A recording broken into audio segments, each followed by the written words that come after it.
Assalamualaikum warahmatullahi wabarakatuh. Alhamdulillah rabbil alamin.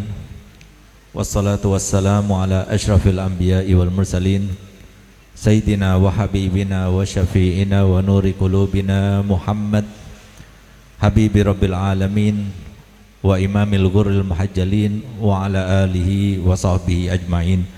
Subhanaka la ilma lana illa ma 'allamtana innaka antal alimul hakim. Rabbi shrah li sadri wa yassir li amri wahlul 'uqdatam min lisani yafqahu qawli, amma ba'du.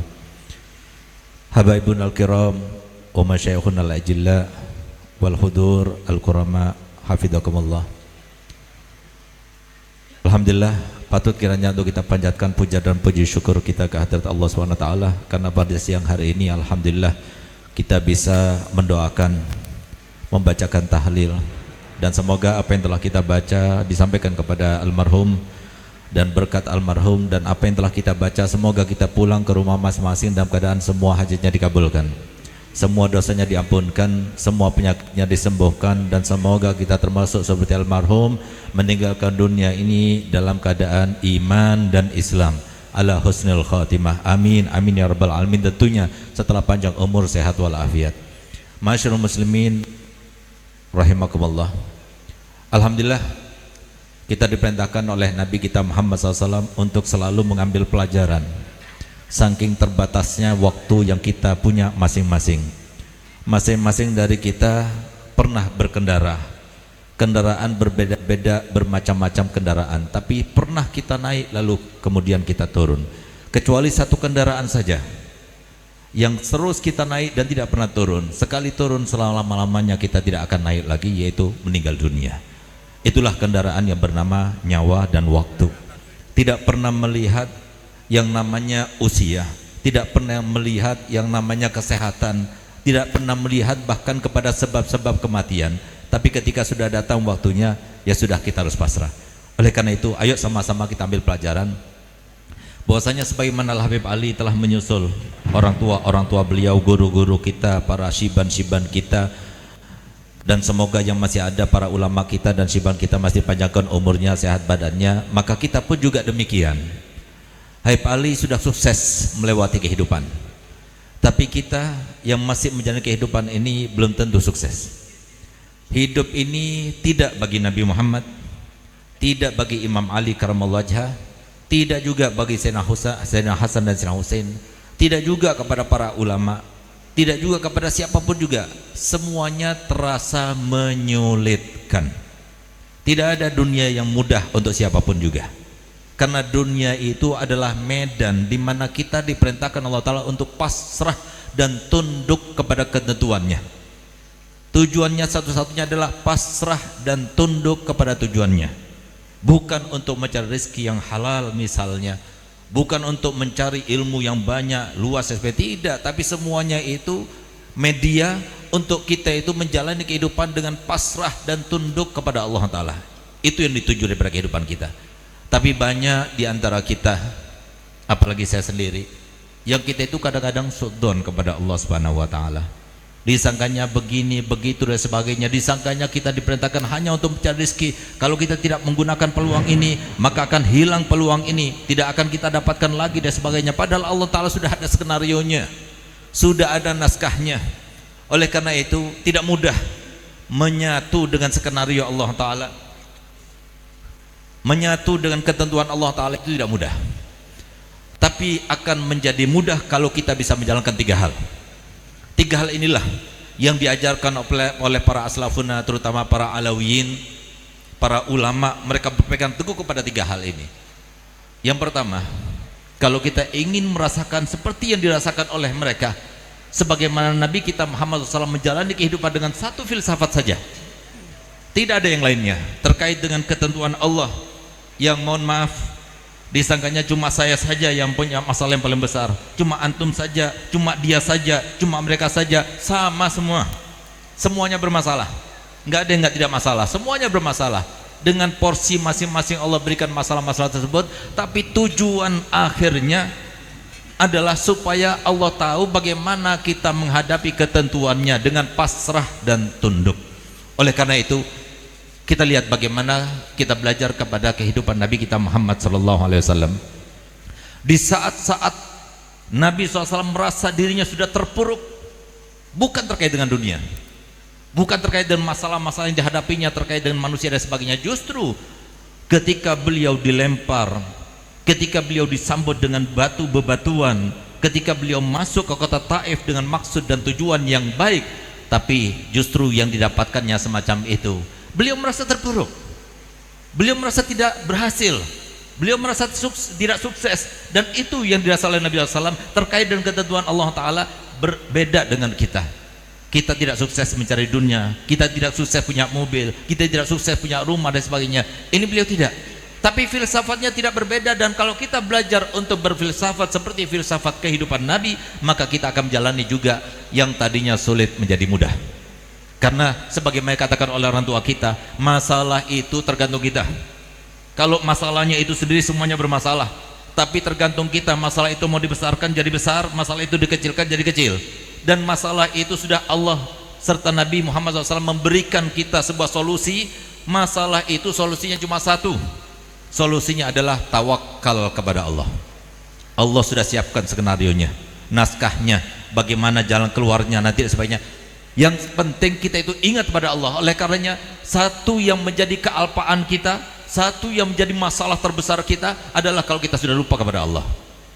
Allah yang maha segala-galanya, Allah yang masih memberikan kita kesempatan, Allah yang masih memberikan kita waktu, Allah yang ngasih modal kita semuanya. Kita tidak punya apa-apa, Allah yang memberikan semuanya. Jangan sok-sokan ini karena kita dapatkan ini dan sebagainya. Tidak, sama sekali kita tidak apa-apa, tidak punya apa-apa. Oleh karenanya Nabi SAW merasa terpuruk karena beliau diperintahkan untuk memberikan hidayah, memberikan petunjuk kepada kaum Taif, tapi ternyata belum beliau memulai, beliau menasihati, belum beliau berdakwah, tiba-tiba beliau dilempari batu dan sebagainya. Sehingga di saat itulah malaikat Jibril yang tidak kuat melihat kekasihnya diperlakukan semacam itu, maka beliau memaksa Nabi untuk berdoa yang tidak baik kepada umatnya. Tapi Nabi SAW menjawabnya dengan Allahumma fil liqaumi fa innahum la ya'lamun. Ini adalah sebuah filsafat dakwah yang harus kita terapkan dalam kehidupan ini kalau kita sebagai seorang dai. Lihat bagaimana Nabi kita Muhammad SAW, kalau ada perlakuan yang tidak baik dari keluarga kita maupun orang lain, apapun jabatan kita, di bidang apapun kita berada, ketahuilah kalau ada yang salah, tidak ada satu orang pun di dunia ini yang hidup dalam keadaan ingin bersalah. Tapi semuanya itu karena ketekanan, kecuali karena darurat, kecuali karena ketidaktahuan dia. Sehingga lihat bagaimana Nabi SAW bersabda, Allahumma fil qaumi fa innahum la ya'lamun. Mereka nggak tahu. Sehingga kewajiban kita memberitahu. Kalau mereka begini, begitu dan sebagainya, jangan salahkan, tapi mereka nggak tahu. Nah itu untuk kita menerima semacam itu tidak mudah. Sehingga Nabi SAW kemudian ketika dipaksa lagi dan dipaksa lagi, sehingga ditawarkan dan diberitahukan kepada Nabi bahwasanya malaikat telah diutus oleh Allah Ta'ala untuk menuruti perintahnya Nabi SAW untuk menghancurkan pegunungan yang ada di sekitar Taif di atas mereka, atau diangkat tempat mereka berada, kemudian diangkat sampai tengah langit lalu dikembalikan dalam keadaan terbalik. Tapi semuanya ditolak oleh Nabi. Ketika masih dipaksa-paksa juga untuk Nabi mendoakan yang tidak baik kepada umatnya, di saat itulah Nabi berdoa kepada Allah Ta'ala, dan doa itulah yang menjadi filsafat buat kita semuanya. Apa itu? Nabi SAW bersabda, malam yakun bika alayya ghadabun fala ubali. Yang penting engkau ya Allah tidak murka kepadaku, yang penting engkau ya Allah ridho kepadaku.